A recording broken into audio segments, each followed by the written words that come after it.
She is doing her third Zoom talk for us. We're really pleased about that. She's been a part of our county Master Gardener program for more than 11 years. And she became the program coordinator in 2011, and she's the co-leader of the Speakers Bureau. And the Speakers Bureau team gives science-based gardening lectures to citizens in our county. Claudia comes from a science background. She earned a master's degree in clinical lab science at San Francisco State University, was program director and associate professor of the clinical lab science program at CWU for 30 years. And her previous two talks are on our website. Once you see her tonight, you're going to probably want to check them out if you haven't seen them. The first one was on culinary herbs, and the second was on the basics of growing strawberries, raspberries, and blackberries. And her topic today is gardening in raised beds. Welcome, Claudia. Thank you. Okay, I'm going to share my screen.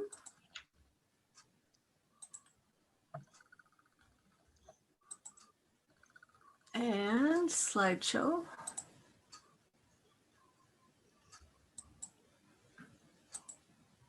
All right, can everyone see that okay? Yep. And thank you. Yeah. Thank you. All right. So when you choose a garden style, when I started Master Gardeners in 2009, I just did the traditional way. I mean, you had some land, you rototilled it, you planted your crops and, you know, your plants in little rows. And I didn't think much about it until I learned about raised beds. And that really changed my mind on how I gardened. So when you choose your garden style, it kind of depends on the space you have and, of course, your needs. How much produce do I want? You can do as little or as much as you want. And like I said, the traditional garden style was, you know, these little orderly, narrow single rows. They use native soil. Yeah, I used to fertilize the plants, but that was about it. But I always asked my husband to rotivate the garden before I planted each spring. And that's kind of turned into a no-no. If you can avoid rotivating your garden, that's the better way to go. And then if you choose raised beds, there's kind of two big groups. One is uncontained. You can actually just rake your soil into a mound and add some amendments so that you have good soil and just leave it in that mound. If you ever go to our greenhouse, we have an heirloom garden that's right next to it. And that's what they chose to do. Their raised beds are just mounds of dirt. In this slide here, you can see this is their path, but it's kind of, these are the big mounds they're going to be planting in. I have not gone through the uncontained part of it. I tend to go toward the contained raised beds.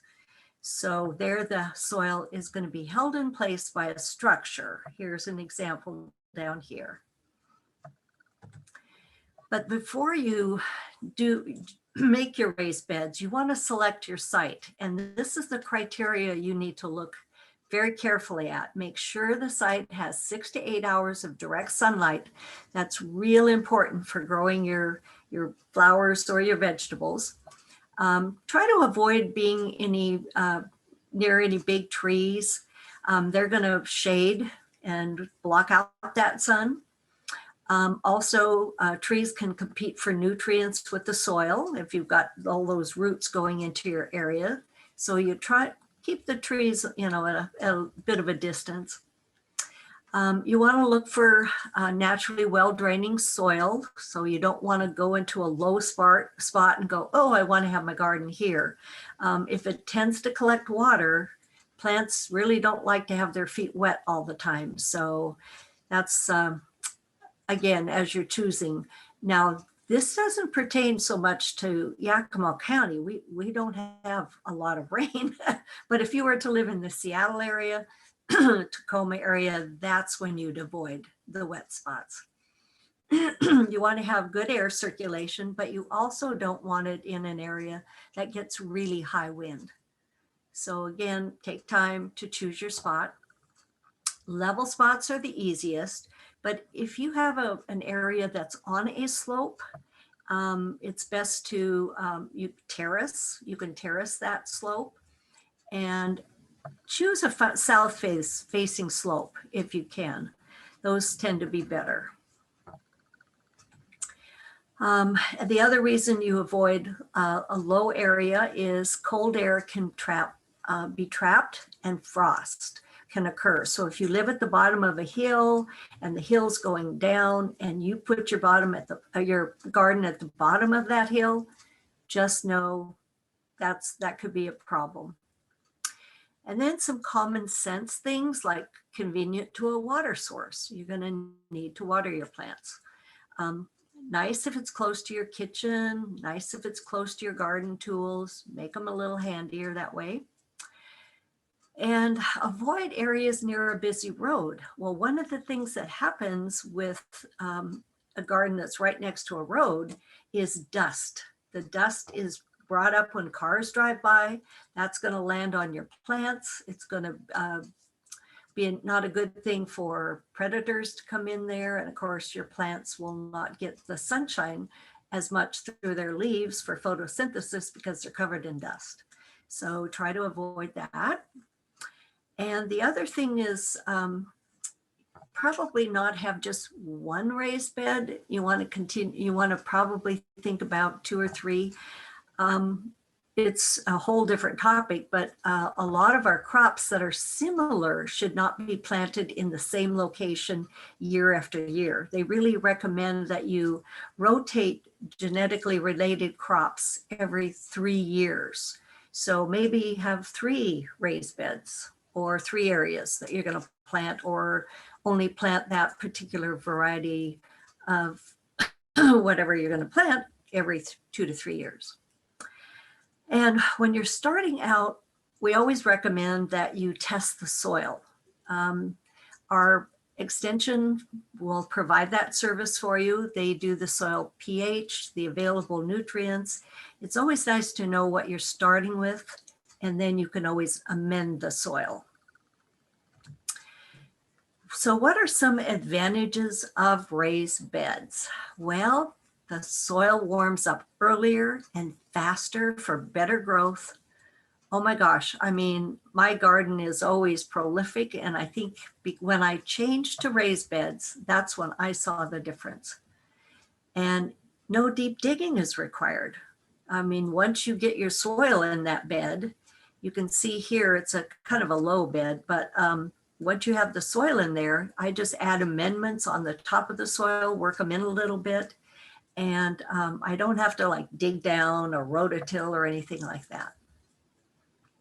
And because they're raised, good drainage is naturally provided. So you've got all these pluses.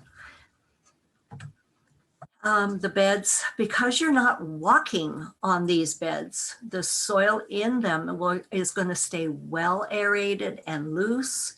And of course, we know that plants have roots that like to go into this aerated, loose soil, and then they can do a much better job of taking root when they're not in compacted soil.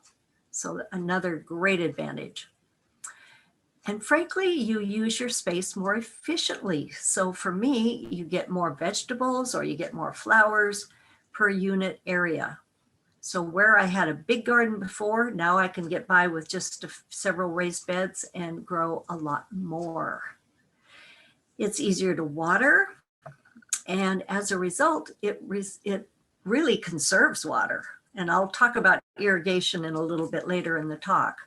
But it's a great way to go. You know, the old gardens, you just turned the sprinkler on and, you know, went back and forth or did its little thing to water. And for raised beds, you're not going to be sprinkling them. And we'll get into irrigation.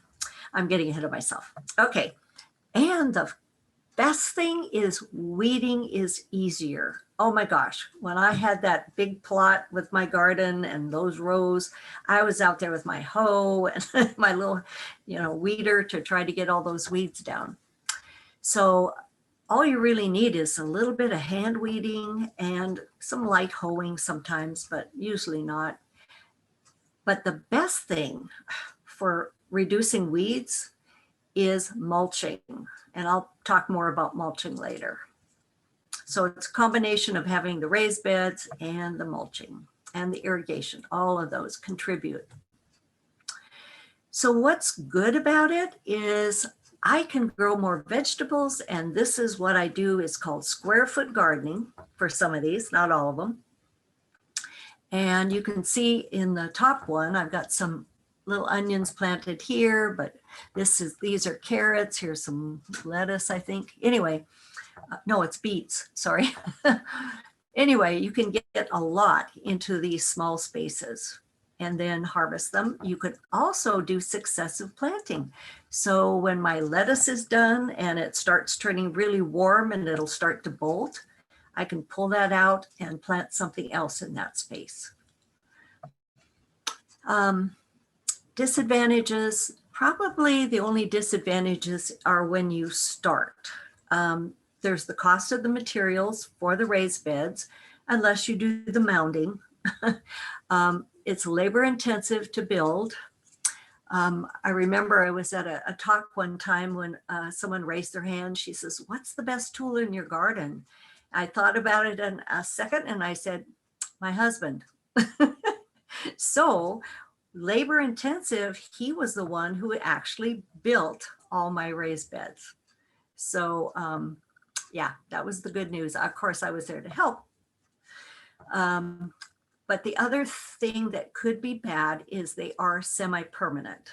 So as you see my beds coming up, you're gonna see that it would be a little hard for me to take them down easily. Okay, so again, when you plan the area for your raised beds, you've chosen what works best for sunlight, water, etc.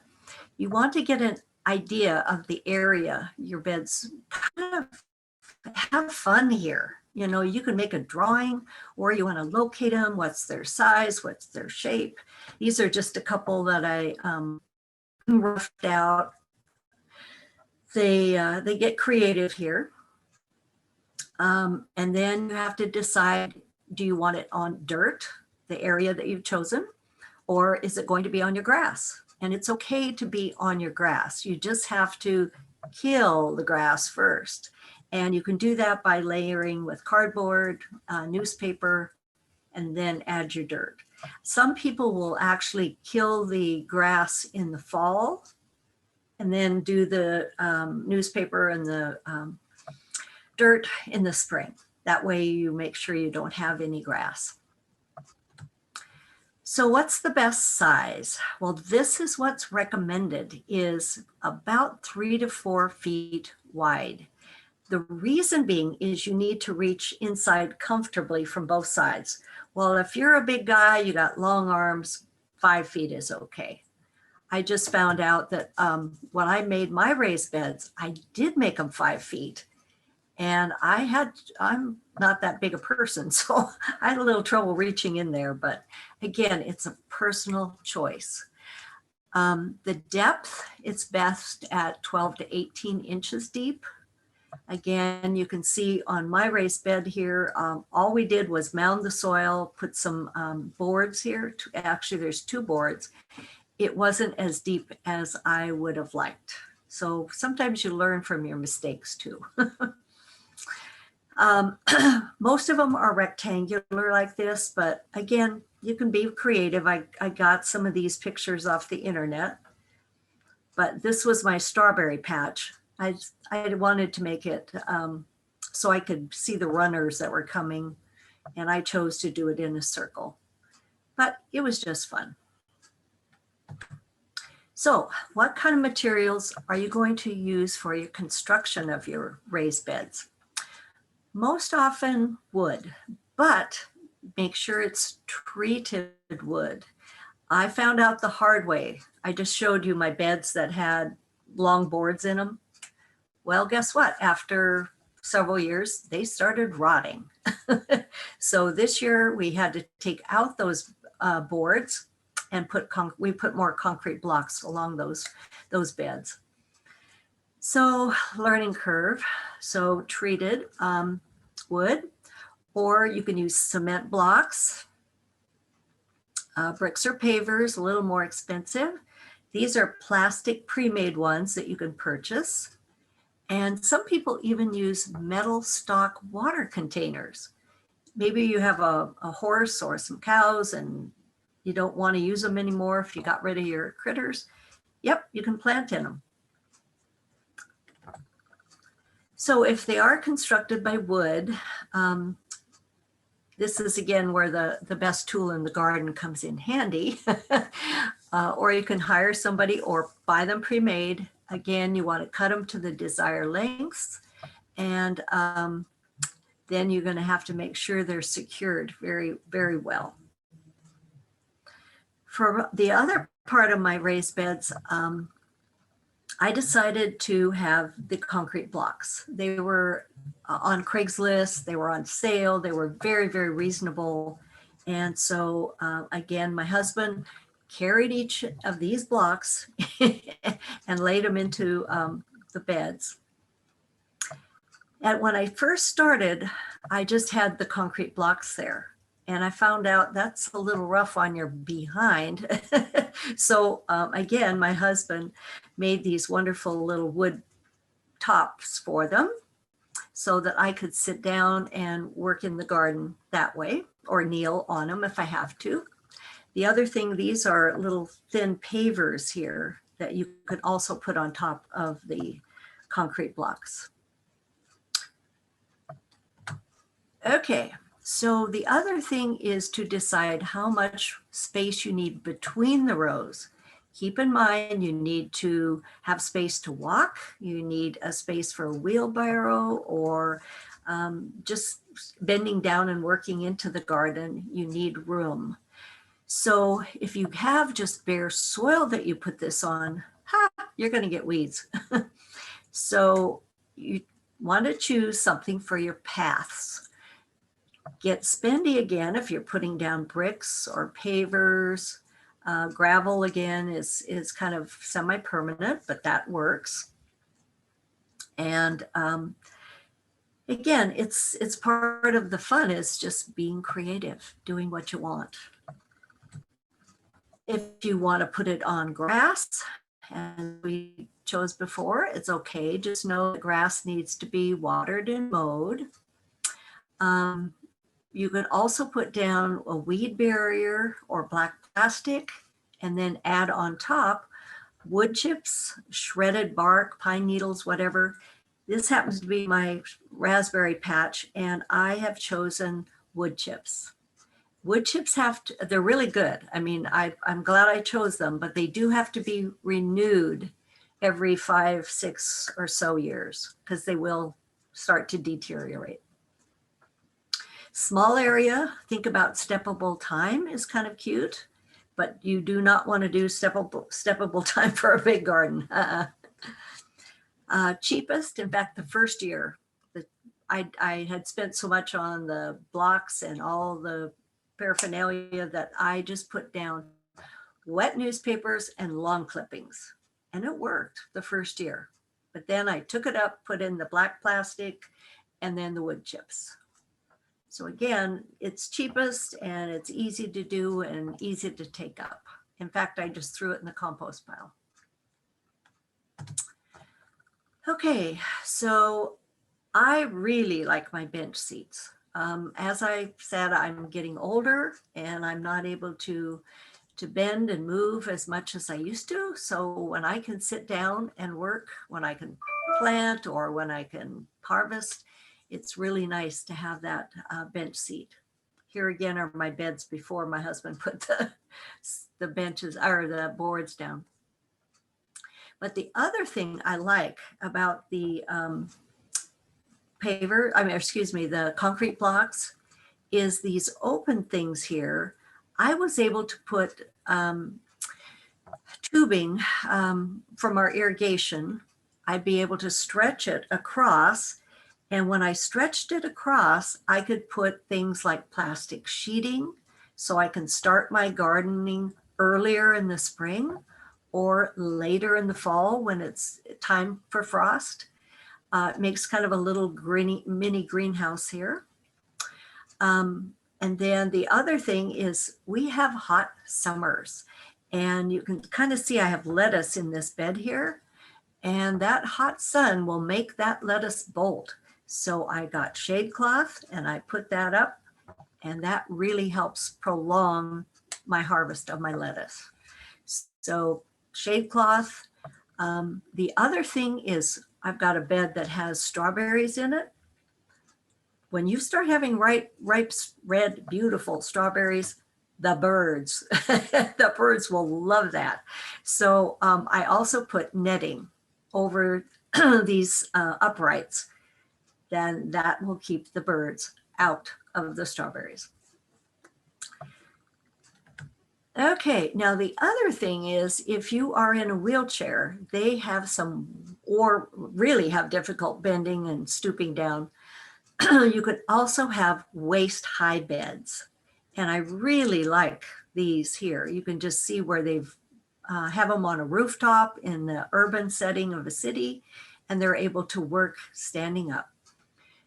Also, if you are in a wheelchair, know that they also make raised beds where you can actually put your legs underneath and work from waist high. And that is a real boon. But of course, make sure that wheelchair has a solid surface that the bed is on.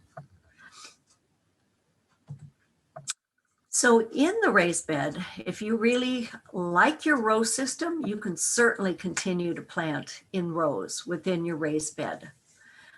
You still need to adhere to the spacing requirements, but I found a better system. Again, I can grow more vegetables per unit area. So it's called wide row planting. So the plants are alternated with one another. And I think this is cabbage here. Maybe it's broccoli, I can't remember. Anyway, so I knew how big the adult plant will get.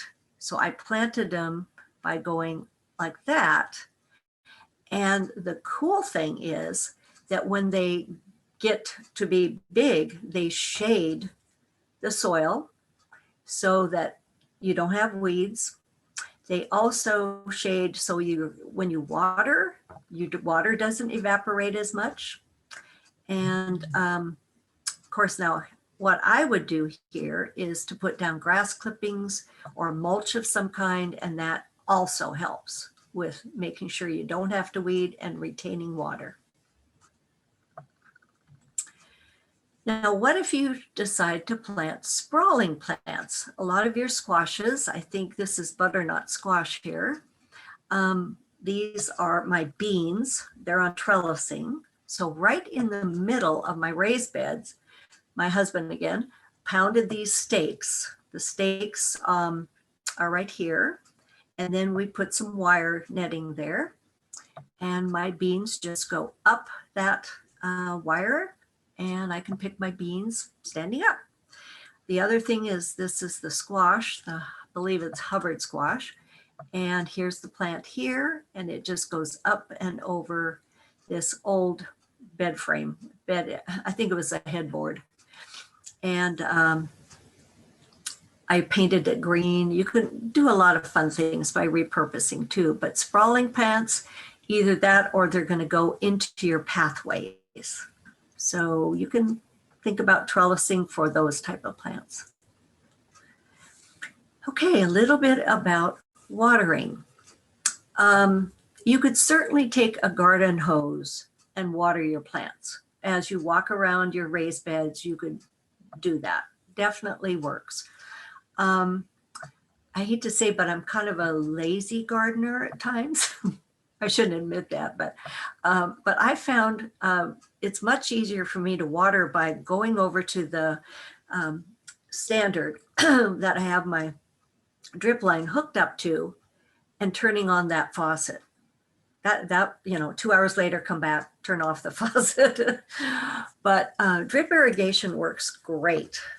They're placed in the beds, and you can adjust them. There's two types. There's the large tubing, and you're going to place emitters into that tubing, or you can buy tubing that has emitters already into the tubing. And you can choose, are they 6 inches apart, 12 inches apart, whatever, but you can buy these at the box stores.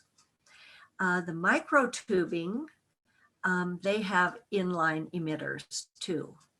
And this is micro tubing here.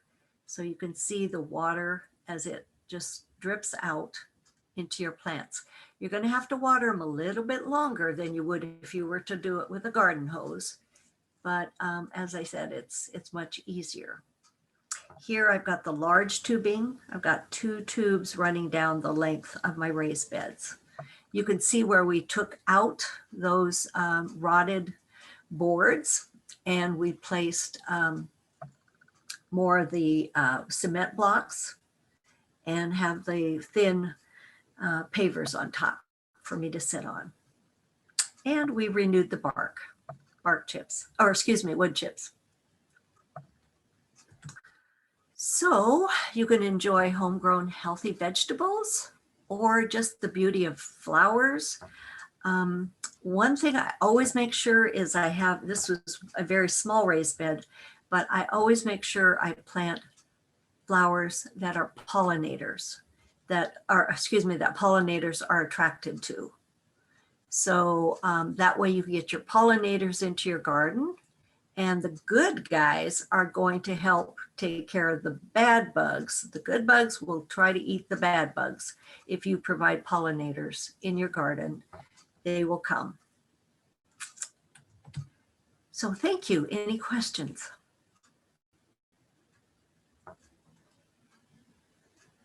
I was wondering what the size of your tubing, you said it was some old PVC pipe from other irrigation. What is it, like 1 inch, or how big is that? Yeah, I believe it was a 1 inch. 1 inch? Okay. Mm-hmm. Yep. Yeah, my husband and I had an orchard for a while, and it had that tubing running into it. When we took it out to plant our vineyard, I got a lot of old tubing, that plastic tubing left over. Mike Shaw asked if you used organic fertilizer. Oh, yes. Yeah, I'm very big on composting. And so all year long, I'm putting my food scraps, I have straw, and I have my lawn clippings, and those go into the compost. And then we always add like shovels of dirt, so there's microorganisms in there. And my husband, again, turns the compost for me. But more than that, I try to be as organic as possible. So in the spring, when I'm renewing my beds, I'm going to add this compost. And I really like to get some kind of composted steer manure or horse manure or whatever. I used to have chickens. I didn't have chickens this last year, but I'll also add the chicken manure or poop to the compost, but don't ever add any manures when it's hot. That's not a good thing. But then I'll work it into my soil, and a couple of weeks later I'll plant. But no, it's very important to feed the soil that's going to feed your plants. Claudia, can you end your shared screen, and then we'll be able to see everybody a little easier? Yes. Yeah. Yes, definitely. Sorry. Thanks. Great. So other comments, questions? Nels? I have, first of all, Claudia, that was wonderful. I just filled 2 waist-high raised beds, but I didn't know what to put in them. So I went out and bought potting soil and then ground conditioner and mixed it half and half. Did I make a mistake or what? I'm not familiar with ground conditioner. Well, but it's from Home Depot, and it says you put it in the ground to condition your dirt. oh, all right. So Yeah. was that a mistake? I didn't know what to use. No, that's a good way to start. Yeah, and when I first did my raised beds, I had half native soil, and I did the same thing you did. I added composted steer manure and went down to the box stores and got big bags of potting soil. Yeah, I think it's more grow with that stuff, but I don't have any really dirt to speak of, so that's what I did. Okay, well, maybe it'll grow if it doesn't freeze tonight. Or the Toby, next what did- 4 nights. Toby, what did you use For my for bed. your soil? Oh, guys, it's been in there for, I think, 7 years. The fellow that built the beds was an organic gardener. And so he put the soil in for me. He made a mix of, I think he had topsoil. He had some gravel, which he and I kind of argued over that point. But he and my wife went out on that. I didn't want it in there, but he explained why you put it in was, so the soil won't bunch. And then I have, oh gosh, I don't know how many layers of compost has been in there. Now, unlike Claudia, I do what they call sheet composting, which is you just take the stuff out and put it on your garden or dig it in direct. So I don't have a tumbler or several mesh things to rotate. Let's see.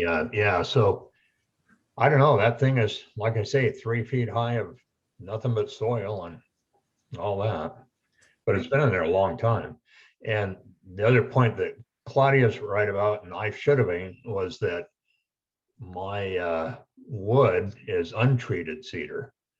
And I wanted to get juniper originally because it lasts longer than cedar, but it wasn't available, and I should have got the treated stuff. I mean, they're still fine, and it's what, 6 or 7 years later. But yeah, she's right. After a while, it is going to rot out. So so cedar's one possibility for wood. You mentioned what else is supposed to work? Juniper. Oh, juniper. Okay. Yeah. But at least the bottom should just the bottom be treated, or all of it be treated, Claudia? All of it. Okay. Yeah. Because when you're watering, the water is going to go, to the length and Sides. width of the bed. So Claudia, how do you get the watering system into the beds? I mean, how does that work? I have a whole PowerPoint on irrigation. Sorry. Okay. We might I need you didn't to mean come to put in a back. commercial here, but no, again, it was my husband, but we've got, I'll try to describe it. It's nice to have pictures though. So we have the faucet where the irrigation water comes from, or house water. If you use house water, it's fine. But if you use irrigation water, you better have a filtering system before you use it, because it'll plug up those little emitters. I found out the hard way. But anyway, so I have tubing that goes to each of the beds, and they're all lined up in a row. Okay. So each bed will have the tubing, and then from that tubing that goes by it, we take, more tubing up and then into the bed, into the bed. And then another, it's complicated where you have to cut the tubing, and then you get 2, and then you go straight down to the end. And then you have to have a figure 8 to clamp it off. Yeah, it's a little complicated, but it works. I have one faucet I turn on and it'll water. I've got 1, 2, 3, 4, 5, 8 raised beds. Okay. Oh, I've got 9 zones, irrigation zones with irrigation water in my yard. So I'd have to sort of adapt from that probably, because I leave town and it helps me that I can turn it on, and whether I'm home or not, it gets watered. You're home to water it, but I won't be sometimes. So I'll have to figure out how to adapt that. Yeah, you can get it. I think I could have put a timer Uh-huh. on that house water. Right. Yeah, But not on irrigation water though, right? Or could you? no. Other questions? Mm. Harry, you good to see you. He's Oh, got, Harry. He's got quite the raised garden behind him there. Yeah, it's got a jungle. Your sound's off, Harry. Yeah. I was gonna, because I cough every now and then. I'm sorry. Yeah, but it's Okay. Oh, just there we as go. well. No, I do have a couple. I kind of followed your the general path that you laid out there. Only I used wood when I could get it. I can't get wood this year. At least at Bimart, they had some nice cedar beds at Bimart last year. But gee, this year instead of $40, they'd probably be $140. But I'd buy it anyway because they're awful nice beds. But I'm in the process now of raising the sides of my low beds. I saw a video about just putting in, just framing in the ground, and that works, and it works okay. But I would like sides. But the bricks, I'm back ordered on the bricks at Lowe's. I can't get the blocks. Those little paver blocks that you were mentioning, those are all back ordered. Even some of the beds are back ordered. There's one at Walmart, but this is great. I love the presentation, and it's just nice seeing an echo of all our hard work. Yeah, and frankly, like I said, those concrete blocks were on Craigslist and they were giving them away almost. And it was like, I'll take them. Yeah. You know? I thought I could get in on a fence dismantling, but they were going to repair their fence and not take it down. So I missed my chance to get some fencing and stack that up as the sides. I'll figure something out. But my original bed is now no longer. I took the sides all rotted away. I knew they would, but I saved some of the metal parts, but it's a mound now. And so it's actually going to give me a head start. I'm just going to put a bed right on top of it, and it'll already be another 6-8 inches higher than it would have been. So I'll have a raised bed on a mound of earth. And so what? At least it's high and not, you don't have to lean over so bad. But anyway, yeah. Right. Harry, is the lack of materials because everyone's using them, or because of building issues, or what's the reason? Well, there's the general supply issue is hitting everybody, but that's exactly right. There's probably, the demand at this time of year is heavy for those type materials, but we all know the lumber disaster. It's a horror story. Boy, I don't know. They're saying it's because of the pandemic, got behind, more people are doing different things with it. And it's a nationwide shortage. Wow. But bricks, why would there, or blocks, those concrete blocks, why would there be a shortage on supply of those? But it's all kinds of oddball things that are in short supply for various pandemic related reasons and such. So I got to make my own. I saw a great video on making your own concrete bed frames, but you've got to build the form. Once you build the form, though, you just pour the concrete, knock them out, take the, wax up another set, and they're modular, and they're just really, really excellent. But I can't talk my brother into making it's a woodworking project first, then it's a concrete, then you can loan them to your friends and they can pour their own sides. Wow. Well, years ago, I made some pots. That's before I became a potter, and I made them out of cement and broken up styrofoam. That was supposed to make them so that they weren't so heavy. But believe me, by the time I got done, they were heavy. Yeah, I thought I saw something that's called hypertufa or something, and it's a cement added to some light fluffy stuff. Yeah. Okay. Maya, your sound's off. Your sound's off, but we want to hear you.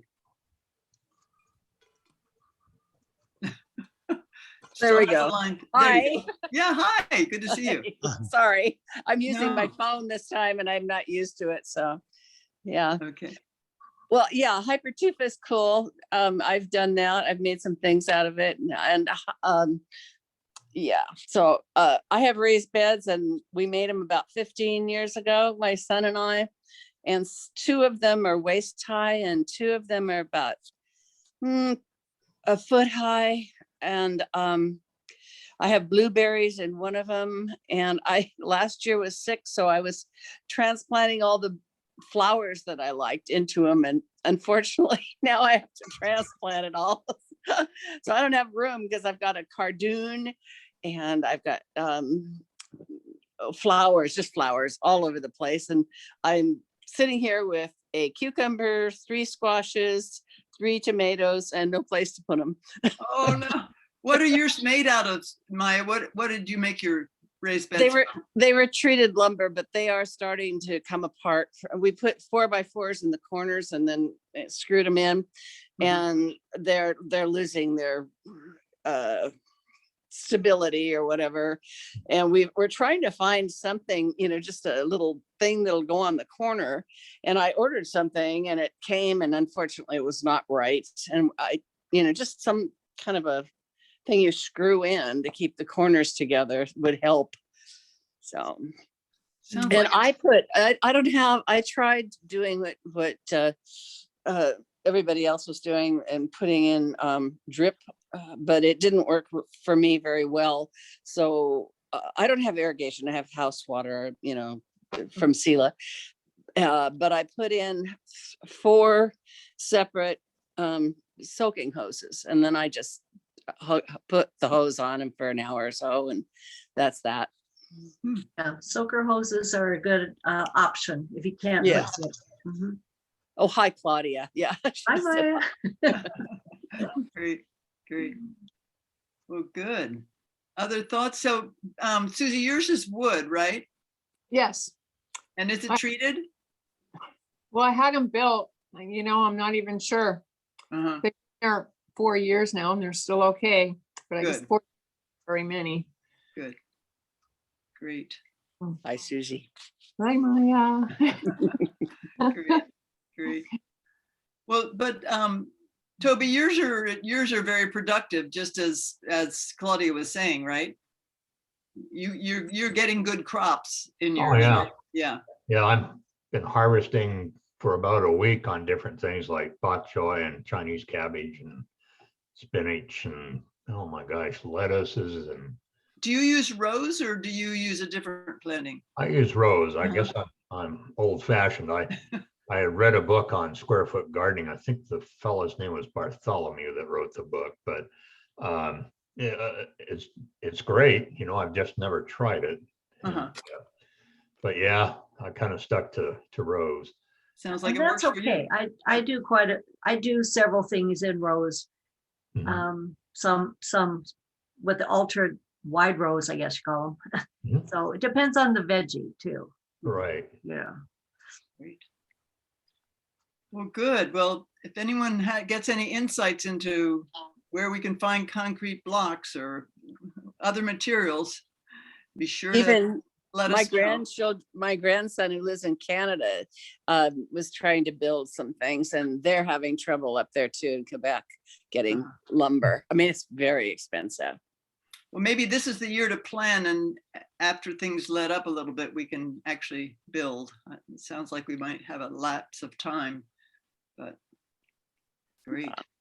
Crazy year. Glad to hear that about juniper. So are there other woods that are naturally, other than cedar, that are kind of a natural resistant to rot type wood? I might be able to get some juniper from my friend in Oregon. I think he just cleared his land. I'm not sure if that's what he is in those big piles, but juniper or something. Anyway. Wow. Grab it Somebody while you was can, talking- Harry. Somebody was talking about hemlock. Hemlock doesn't resist. Does it? I thought hemlock was. I think that was Joe Lample or something. Oh, okay. Huh. Well, It good. was, Other I have questions? one more question about the I've been avoiding for years the use of the manure. They have it, they sell it. I read that at Weimar there, that's kind of where my go-to place for, and I use the Love Food Not Waste product that they sell there. It's to amend my beds this year and a little bit of peat moss, but I'm sure they're gonna need more through the year. But the point is, you made it sound like the manure works okay, and if you wait a couple of weeks, you're not going to get burned. And it's is it a compromise to an organic garden, or is it part and parcel of an organic garden?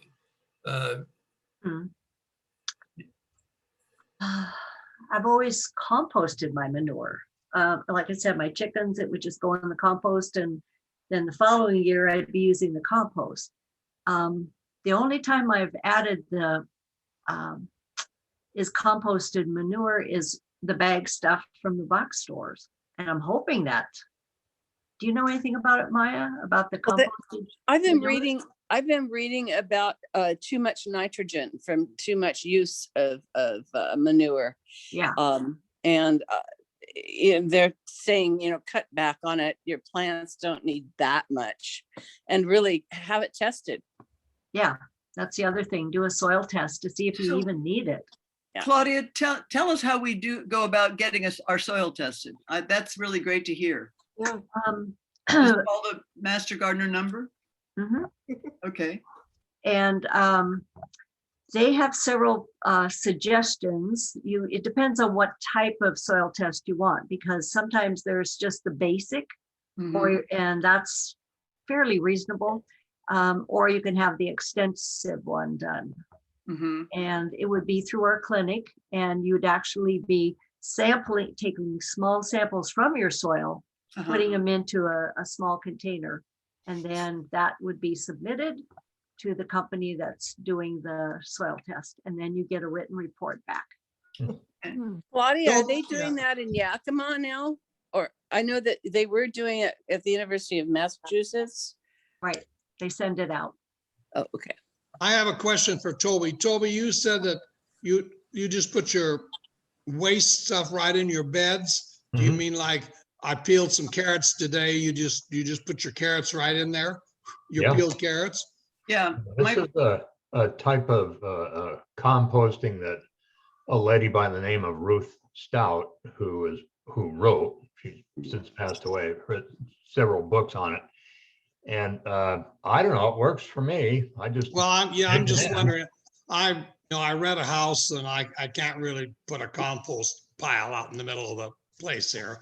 But if that works, then I'll just start saving my vegetables and peelings and things like that and just put them in my new stuff yeah, I just direct compost or sheet compost, and they call it. But I don't know, Claudia, have you ever heard of this method or know anything about it? No, I have heard of it. And Okay. I kind of do that at the end of the season when I'm Mhm. starting to harvest all my vegetables. Right? That's a definite time where I've got, the grass clippings for the mulch, but then I'll add vegetable peeling. Yeah. And I'll let it sit there all winter. Right. Great. Yep, that's the That best. sounds like a good idea to me. yeah, my former husband used to do that. He just dig stuff right into the garden Mhm. and let it be there. Yeah. Right. So I Oh, have yeah. a question then. I mean, and maybe I missed something before. How do you keep other critters out of there? I mean, don't rats and raccoons and everybody dig for that stuff, or am I a gun? I was just gonna say a shotgun In the work. middle of the night, rats and raccoons, but I mean, or do you have a cover? I mix it with the grass clippings, but there is the potential. I know I've gotten some rabbits in my garden Yeah, before. rabbits. Instead I of get- I rats. eat a lot of carrots, yes. I get the worst thing I get is cats coming in and using it as a potting. Oh, yeah. Yeah, That I litter box. definitely get. I get. yeah. That makes me so angry.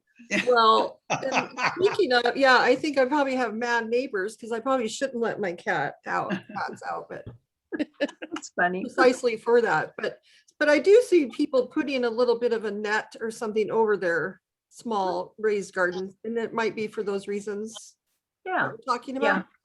They also Protecting have these those little critters. plastic spikes too. I've seen people Yeah. put in there. Yeah. Maya, I have 4 kittens next door, and I can't dislike them because they're owned by wonderful people. So I roll up old pieces of wire and stuff and stick them all around so that it's uncomfortable to get into the garden. But, There you go.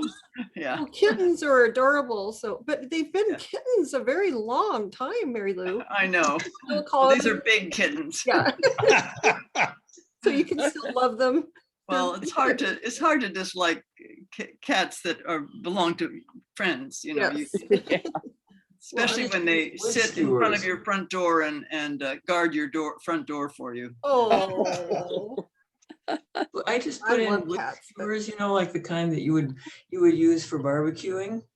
And you can buy a big package of those yeah. and even break them in half.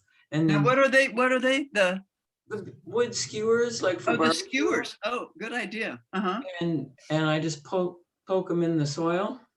Ah, And okay. That's a good idea, Lois. Good idea. They're hard That's a on my great hands idea. when I go Good. I in. knew we'd have good ideas from this crowd. That's great. That's great. I have one question for Harry that I'm intrigued by. What's the background that you have behind you? Oh, It looks I like think the middle fork of the Snoqualmie River. it's the whole rainforest. They don't, It's the that's all whole, I know. okay. That's all I know. Te- Came Tell from the truth about why it's there, Harry. Herald Republic. I rip everything off from the Herald Republic site. He doesn't want us to see his room. It's Oh, not. yeah. It's not cleaned up appropriately. Some of us don't mind that. If you could see Same mine. here. You don't want to see what's going on behind me, so. Yeah, me too. Great. Yeah, if I had my bookcase, I wouldn't mind, you know, because you could use it as a lending library. There's a point. There's only one and it's downstairs. Good. So, Well, this has been wonderful. I think, does anyone else have more questions for others or for Claudia? This has been very, Oh, I think, I just got to see what happens. just got to see what happens. Okay, well, it's good to know you have irrigation ideas because we might need that in the future. We'll keep that in mind.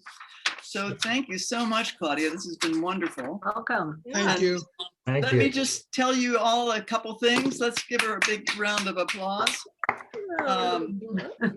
Let's see, coming up next week, we don't have an event, but we're going to be invited by the Yakima Valley Audubon to their Zoom program on shrub step conservation on May 27th. That's a Thursday at 7. It's going to be a panel from Fish and Wildlife, Audubon, and the Cowiche Canyon Conservancy on Thursday. Sounds really interesting. And on June 2nd, our next Zoom talk is going to be by End of Life Washington. That's going to be a presentation on end of life ready checklist for choice. And this presentation is going to offer some additional options not covered in our 5 wishes presentation for those who want to have a full range of end of life choices and know what the End of Life Washington does for advocacy, education, and support. That's great. Then we're also working on one more Zoom talk, but then we're going to take a break for the season, and there will be summer picnics coming up in parks in June, July, and August. June 22nd is West Valley, July 20th is in Selah, and August 17th at Franklin Park. You'll be getting information about those from Chrissy, as usual. But most of our small Zoom meetings and walking groups and small groups are going to continue over the summer. It's just the Wednesday night Zoom talks we just have maybe one more of before we take a break for the summer.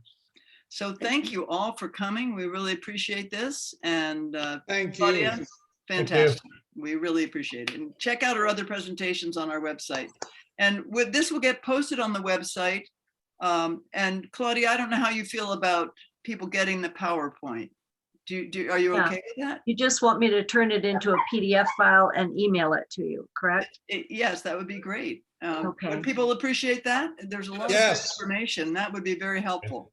Okay. Thank you so much, Claudia. That Wonderful. would be wonderful. Okay, but it'll also be on the website for you to look at. Okay, thanks. Glad you all Bye, came everybody. today. Take care. Bye. you All look right. there. Bye-bye.